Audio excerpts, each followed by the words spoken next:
equations in the discussion.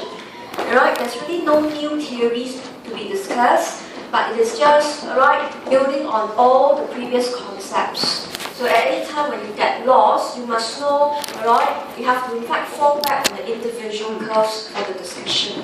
Okay, so with that, let's continue from page 14. Right, so what we did last week was we derived the LM and we saw how the LM actually look like. Okay, how the LM actually look like will actually depend very much on the characteristics of Ci and G. So there is actually no standard IS equation. Okay, right, there's actually no standard equation, but rather, we actually based on what the equation or what are the characteristics, that we get, that we can actually derive the IS function. Okay, right, so let's continue. So I should start from page 12. Yeah. Okay, right, so let's look at the IS.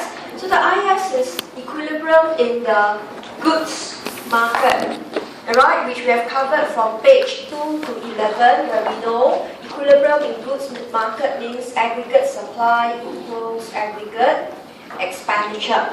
So we're going to use back the same function, looking at the spending by the three sectors, Ci and G, and must equate to your AS, which is Y.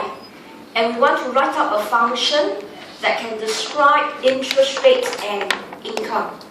Okay, right? So in other words, when you study the IS function and the IS curve, you cannot start with page 12. You should start with page 2 to 11 to understand especially the AE function, the multiplier, and how it affects the income. Okay, now let's look at case A. Case A is the simplest, and when you do case A, be very careful because it's overly simplified. That's why in the exam, try not to do case A. You should do case B and C, which we will discuss later. But starting with case A, the simplest version will give us the basis of the derivation. Alright, so in this case, these are the features given. B1, T1 is 0. Okay, T is T bar, B2 is positive. So in other words, you go into each of your function. So you know consumption function, is C0 plus C1, Y minus T. So in this case, T is T bar. Then investment function is I bar, plus B11, but B1 is 0. So we don't have B1, but you have a minus B2I. So we are looking at the individual spending function. And from there, what we are doing is we try to actually write out the specific equations for the spending of the different sectors. Government spending is G bar. So this is your Ci and G. So the next step is always very standard, adding all the three up. But we'll do it in a very intentional manner. We'll do it in a very intentional manner that when we glance through the three functions, we will immediately sum up all the fixed spending first. We will sum up all the fixed spending. But as I reminded you, whenever you are dealing with consumption function, the tricky part is to do your lump sum tax. So when you look at a lump sum tax, be very careful. It's a minus C1 T bar. So if you make mistake there, it will have a detrimental effect on the entire IS. And then the function left with a B2I and a C1Y. So it's totally mathematical, where you merely add up the three spendings in the economy, and then you group them together, which you have your fixed spending, your interest component, and your income component. So in this case, you will get your A bar. So it's very tedious to keep repeating this equation. So instead of calling it, C0 T bar I bar, you call it A bar, the sum of autonomous spending minus B2I plus C1Y. Okay, but this is not the IS yet because IS must be in the equilibrium of the goods market. So at equilibrium of the goods market, supply is Y, demand is AE, so you write one more time. Okay, alright, now, you could see we are almost there. Alright, okay, now, this is what I will usually do. Let me demonstrate to you the correct approach. I will usually bring the C1Y to the left to get 1 minus C1Y equals to A bar minus B2I. This is what I will usually do. I will bring the Y across, remembering there's a 1 here. Okay? Now, as I look at this equation and I look at the intercept, I know that if I'm going to draw IS, it must start with interest rate, end with income. Alright, so I have to rewrite it. I will get I equals to A bar over B2 minus 1 minus C1 over B2Y. This is your IS function. Okay, so it is actually not difficult. It is actually rewriting the goods market equilibrium, right?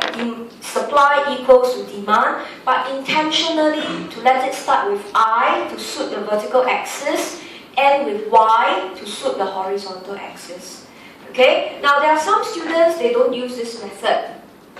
Okay, some of them, they do it this way. Okay, they saw the equation, they swap the terms immediately, they will get B2I equals to A bar plus C1 minus 1Y, and I is A bar over B2 plus C1 minus 1 over B2Y.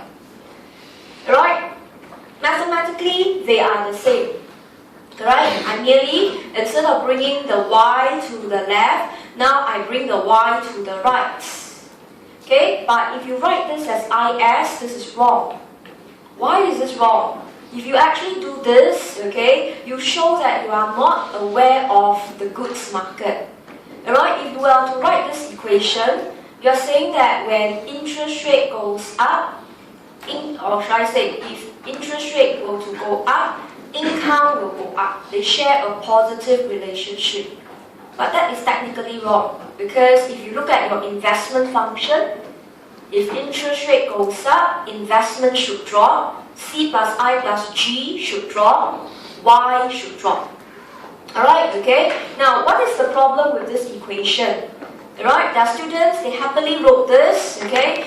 It's not a joking matter. There are some people sometime in March will come and tell me and insist this is correct. And I'll tell them this is correct, but if you write this as IS, you are marked wrong. So why can't we write this equation this way? It's because you actually forgot that C1 is less than 1. C1, the maximum it can go is only 1. It's your MPC. So if C1 is less than 1, it means the sign here is always a negative. It's always minus 1 minus C1 over B2Y. Alright, so instead of going through this hassle to struggle, alright, plus or minus, I would say just conveniently bring the Y, like what I did, to the left side. And bearing in mind, IS is downward sloping. Okay, so hear me clearly, both equation in maths is correct. Alright, they are both correct in terms of the maths equation. But if you want to use it to interpret IS, the goods market, interest rate and income should share a negative relationship. They cannot share positive. It cannot be interest rate goes up, income goes up. Technically, it's unsound. Alright, so to avoid that, you should use this standard equation. And also to remind you, we don't memorize our IS one. We derived it. And it's not difficult. Alright, okay, so in this case you can see if this is our IS equation, our slope is 1 minus C1 over B2. Alright, okay, it therefore tells us it depends on your MPC, C1. It also depends on the firm's reaction to interest rates, B2. Okay, and the vertical intercept in this case is A bar over B2. So why do we study the intercept? Okay, it tells us that in this case, changes in A bar, therefore will shift the IS function.